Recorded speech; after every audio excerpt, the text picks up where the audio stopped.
Reddit, what is the most eerie thing that's ever happened to you? I was driving home per usual and got this random, unwavering feeling that my house had been broken into. I kind of laughed and said, please don't let my house have actually been broken into out loud as I turned the corner onto my street. The first thing I noticed when I pulled up to the house were the blinds on my bedroom window. They were yanked around and twisted up. Some guy that lives across the street turned out to have been stalking me and decided to climb through my bedroom window. He took nothing valuable, just some weird personal items. It was terrifying to walk in and see my things rummaged through. It was even scarier when I talked to the neighbor and they admitted that multiple people in the neighborhood had seen it happen, but they were all too scared of old dude to say anything. The weirdest part of it all, and I mean this guy took some creepy personal things, is that nagging feeling I had before I found the remnants of the break-in. I swear I knew before I knew, and that was such an eerie feeling. Sleep paralysis. I've had 2 episodes in my life, but the first one will stick with me forever. My bed was in a corner of my room. My closet was in the opposite corner. No door on the closet, and it was stacked with a ton of junk, community storage for the household as I never used it. I wake up lying on my back, with the door in line of sight. I can see that it's full, but I can also see a hand slide out and grip the door frame. Pale and feminine, followed by the slowly emerging frame of a very tall woman clad in a white, Victorian-era dress. She was almost pretty, aside from something in her face that wasn't quite right. I couldn't tell you what it was, but I remember being uneasy about it. For a while, probably about 15 minutes, she just stood there, talking to herself. I wasn't able to make out anything she said, but that's when the panic set in. I realized I couldn't move or speak, couldn't look away, and had no idea what was happening, as I felt fully awake. Then she stopped, looked me in the eye and smiled, and the corners of her mouth pulled back to her ears. Terrifying. She started to approach, and slowly opened her mouth so wide, her chin was touching where I'd estimate the bottom of her ribcage sat. It wasn't long before I could smell her rotten breath, and she began to crawl on top of me. The entire time, she was letting out this awful, multi-tone moan that sounded like 5 voices at once, all distorted. I could feel her weight resting on my chest. I couldn't breathe or scream as she inched closer. She put my entire head in her mouth, and I fully woke up when all I could see was darkness. I still get a bit panicky remembering that one. It felt so real. I'm a medic and firefighter. We once had a call for something normal, like chest pain or something, I can't remember. The caller said he was in his barn/garage, which isn't weird really around here. Anyway, we pull up on scene and something just felt off. No idea why, but something just told me in my gut that something was wrong. I decided to do a 360 around the building before we went through the door at the front that was clearly the entrance. I walk around and come to a window on the side of the building and look in. There was a shotgun rigged to the door. The guy had set a booby trap for us, and he had hung himself as well. We kicked in this plexiglass type material on the side of the building and entered that way. Guy was dead. Nothing we could do about it at that point. I would have been the first through that door. No idea why I didn't just walk through it that day. I've posted this before, but I feel it's a decent story.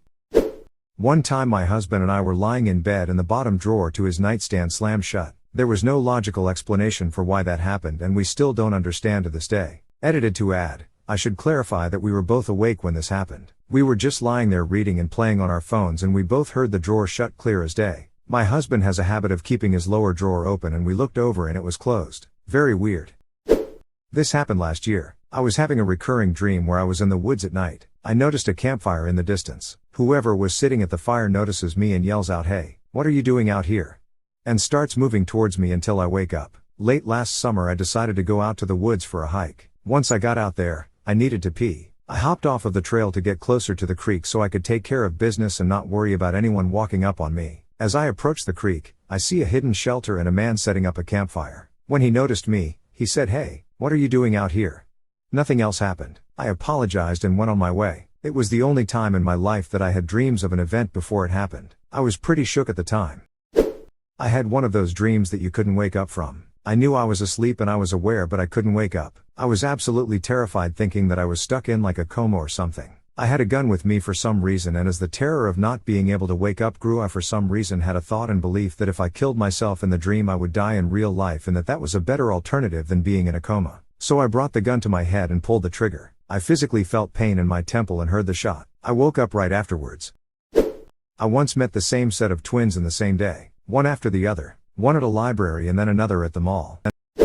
My ex and I lived in a remote part of northern Nevada. The house was literally in the middle of a field and our neighbors were far away. He worked nights and I never liked how dark and quiet it was. On a night he was working, I fell asleep and had a dream about him. In the dream, he was standing on the edge of a cliff, like the Grand Canyon, looking out at the view. I tried many times to get his attention, but he wouldn't acknowledge me. He was just staring straight ahead. After ignoring me for a while, he abruptly turned to me and grabbed the outside of my arms firmly. His face looked panicked and he said, "Name, there's somebody in the house." Like the movies, my eyes shot open and I woke up with my blood running cold. I lay in bed silently, listening for any sound. I was even more terrified when the dog woke up almost immediately, started barking, and ran out his dog door, into the yard. What did he hear? I never saw or heard anything out of place. I couldn't see anything outside in the dark. The dog came back in and fell asleep. I stayed up the rest of the night, totally creeped out. When I was in middle school, I used to spend my free time playing on my Game Boy or listening to CDs in my room. It was a 3-family house, with each floor occupied by a different family. Most of my family, including my parents, sister, and I, lived on the top floor, while my grandma lived alone on the second floor. My grandma used to take care of my sister and me while my parents were at work. She would frequently walk up the stairs at least twice a day to check on us. She wore loud wooden slippers in the house, so we could always hear her walking around on her floor, and especially when she was coming up the stairs. One weekend while I was alone at home with my grandma, I was sitting on my bed playing my Game Boy when I heard my grandma's unmistakable footsteps coming up the stairs. I heard her walking down the hallway and stopping in front of my door. I heard her open her mouth as if she was about to say something, so I looked up to meet her gaze, but there was no one there. I felt startled and ran out of my room to check the hallway, kitchen, and stairs, but I couldn't find anyone else upstairs besides me. I found my grandma sitting downstairs on the couch watching television. I went to Tajikistan in 2019 to meet my new colleagues and learn the area I was to be working in. I was greeted by my employer and a few of my new colleagues at the airport, and they took me to an apartment complex where everyone was housed. Every building was dull and dusty on the outside. Upon entering, I could see hallways with tile flooring and metal staircases leading to each apartment. The apartments had heavy metal doors. I couldn't decide if I felt safe because everything looked secure, or uneasy.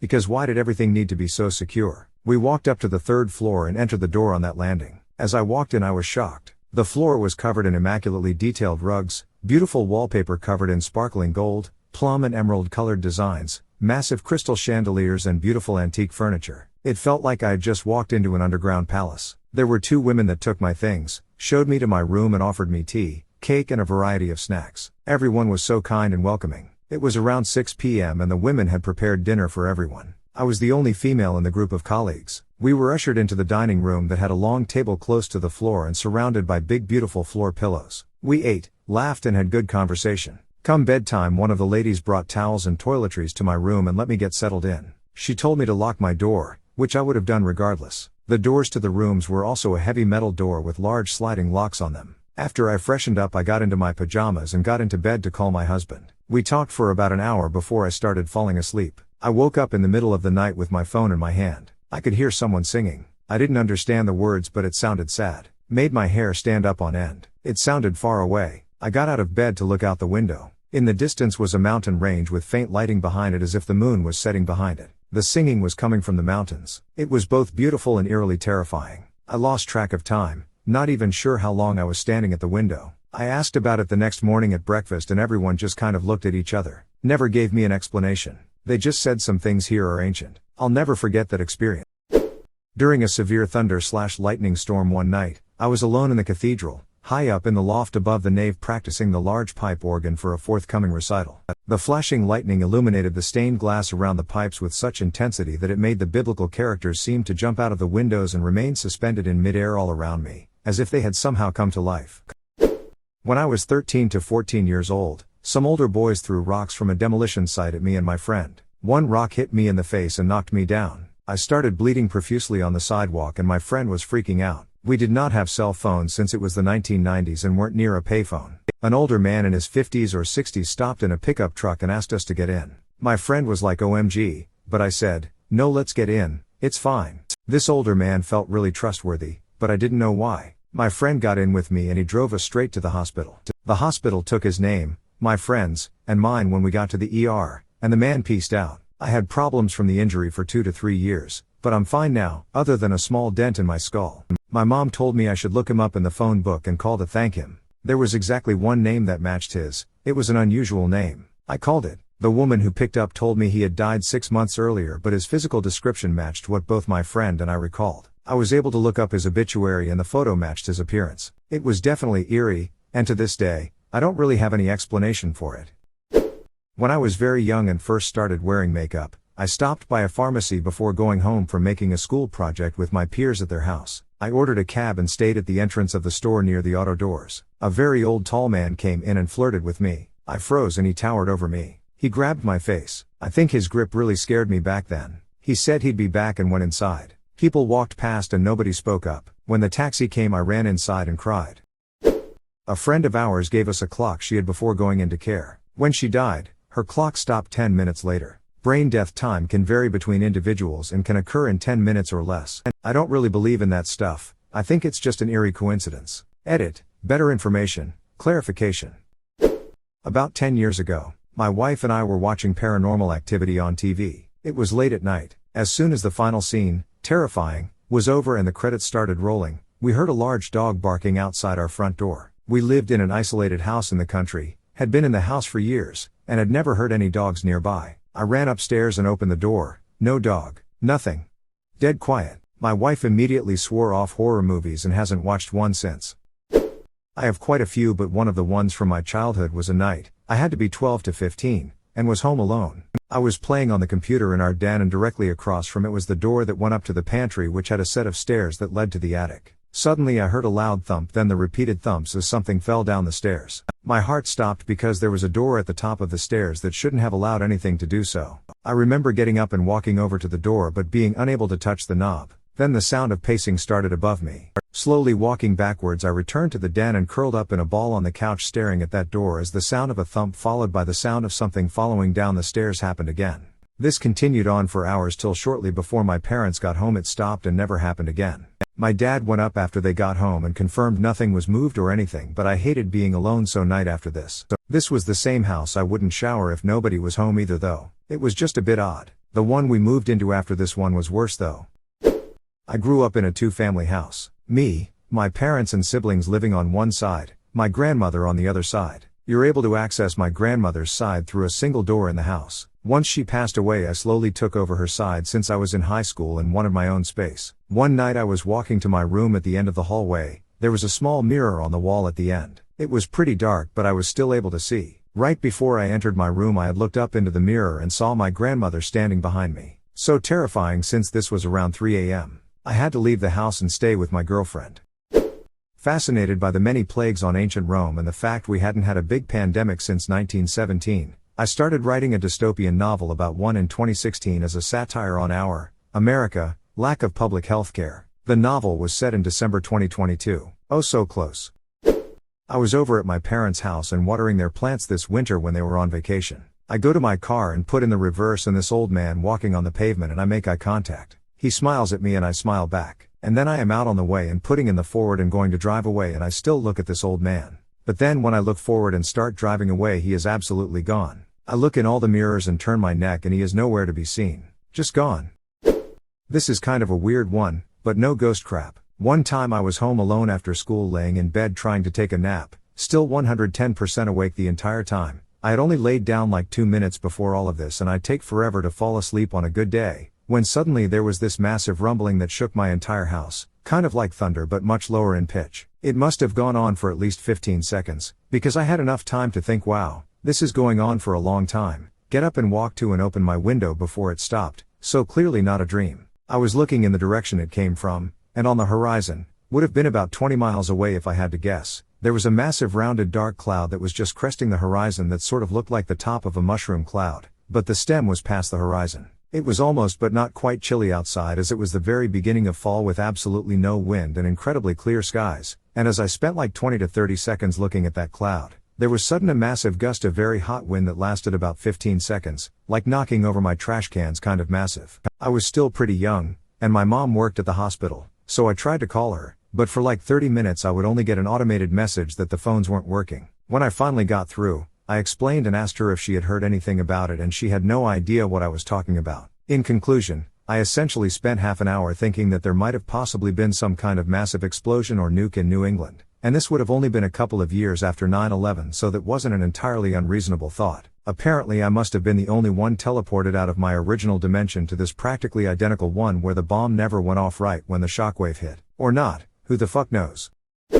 Years ago, I worked the late shift at a hospital, 4 p.m. midnight. My nightly drive home led me through back roads of fields and woods which often had low-hanging fog, particularly in early spring. I lived in a small town that has a lot of Civil War history. Ghost stories were so popular that area historians would do moonlight ghost walks where they searched for signs of restless spirits roaming the battlefield. The urban legend was that, in a war that pitted brother against brother, those soldiers who were killed by family became souls that were never at rest. I never bought into it, but one night under particularly dense fog did scare the ever-living crap out of me. At around 1 a.m., as I sped through curves and hills, I saw the outline of two figures walking along the side of the road. The closer I got, the more I slowed down as I didn't want to hit them or anything. By the time I passed them, I was going probably 10 miles per hour. First I noticed their weirdly shaped hats. Then, the buttons on their jackets glimmered in my headlights. I swear to God, there were two Civil War soldiers walking in the fog in the moonlight. I could not breathe. The taller one, thin and gangly, looked up at my car and put his hand towards me. I hit the gas so hard, my transmission could barely keep up. I sped off into the night and, when I finally caught my breath, screamed several expletives. As I rounded another curve, I saw a small car, a Geo Metro, pulled over with lights flashing. Its hood was up and steam was coming from the engine. A man in Civil War garb stood close by staring at it with his hands on his hips. Damn reenactors were in town for some event and had car problems. To this day I have no clue why they were out so late. About scared me to death. 30 years ago I was sparring with a friend of mine who has since passed. He was the only one of my friends in my weight class. It was cold outside and the windows were covered with condensation from our exertion. All of a sudden I felt connected/attuned to him. I knew if I threw a technique he would counter it and vice versa. It was a weird, almost psychic feeling. We both backed off and said that was weird and took a break.